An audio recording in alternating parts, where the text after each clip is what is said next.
Baik pemerintah pusat maupun pemerintah daerah Kalimantan Barat terus berupaya mengatasi banjir yang melanda wilayah Sintang. Melalui Kementerian PUPR, pemerintah tengah mendorong langkah tanggap darurat guna mengatasi banjir yang ada. Salah satunya dengan membangun geobag dan geotube. Apa bedanya itu?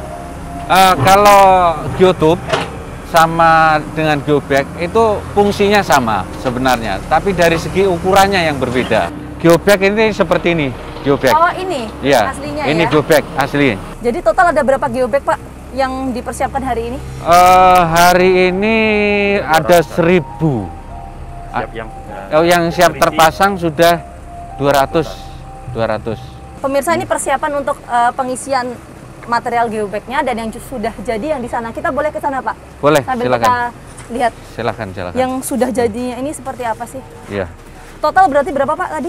Ini 200. 200 geobag. Iya. Oke, 200 geobag ini rencananya akan dipasang di titik mana?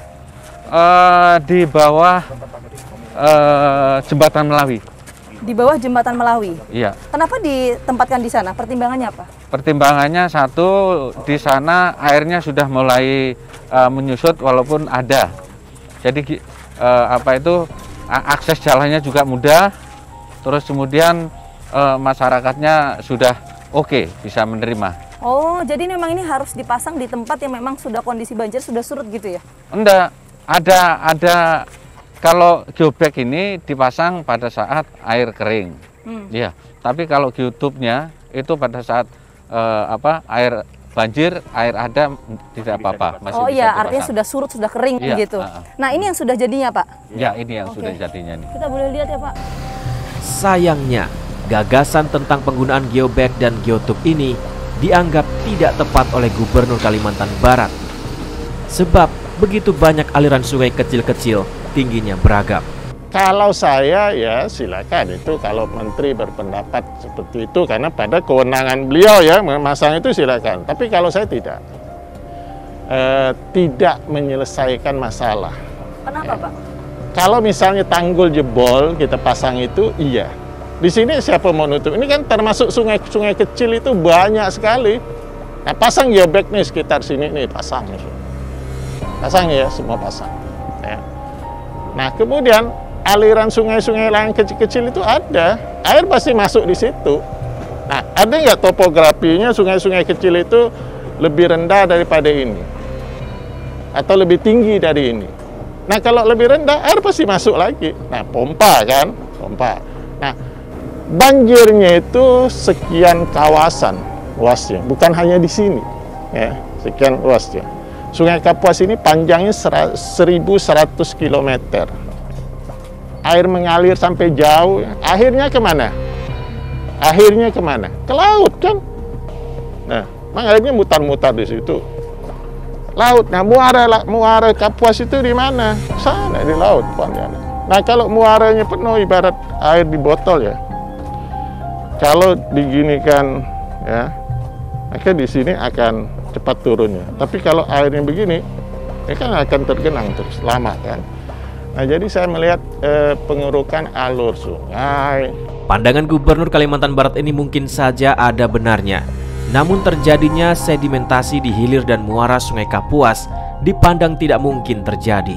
Karena ada juga pihak yang mengatakan, saya sebut saja misalnya Gubernur Kalimantan Barat mengatakan seharusnya bukan dibangun geobag, geotube, tapi kemudian yang harus dilakukan ini berkaitan dengan penanganan banjir adalah pengurukan sedimentasi untuk sungai. Karena kenapa? Banjir yang terjadi ini karena memang tebalnya sedimentasi di dalam sungai tersebut, sehingga untuk menampung aliran air karena hujan yang cukup deras ini juga sulit, Pak.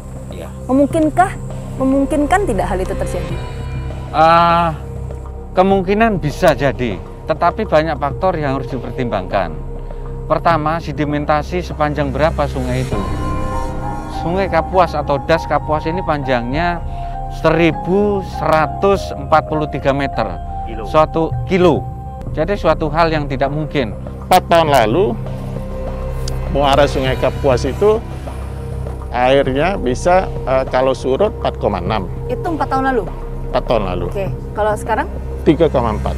3,4. Iya. Coba bayangkan. Ya. Itu untuk kondisi surut ya? Iya. Terkait dengan hal ini Bapak sudah sampaikan ke pemerintah pusat Pak? Terkait dengan penanganan banjir yang tadi Bapak sampaikan? Saya rasa mereka sudah tahu ya. Sudah tahu. Cuma masalahnya sekali pengerukan itu kan mahal. Sampai 70, 80, bahkan 100 miliar. Ya. Tapi mau dibilang apa kalau itu memang solusinya? Ketidaksinkronan pendapat dan cara pandang ini tentu saja mempengaruhi proses penanganan banjir di Sintang, Kalimantan Barat. Repotnya sebagaimana yang dikatakan Gubernur Kalimantan Barat. Kewenangan pemerintah pusat, pemerintah provinsi, dan pemerintah kabupaten berbeda. Namun di lapangan, seringkali terjadi benturan satu sama lain. Teori awalnya harus ditanam pohon, harus banyak pohon ini untuk menjaga resapan air dan mengikat air supaya tidak semuanya lari ke sungai dan terbuang. Jangka pendeknya kalau menurut Pak Menteri pasang geobek. Tapi kalau saya pengerukan alur Sungai Kapuas. Akibatnya tentu saja masyarakat yang akhirnya harus menderita akibat kerusakan alam yang terjadi. Ada izin yang bisa terkait dengan pusat. Ada izin yang terkait dengan provinsi, jenis industrinya ya terkait tertentu bisa sampai pusat. Contoh misalnya itu smelter ya untuk boksit ya, yang menjadi alumina atau aluminium itu pusat.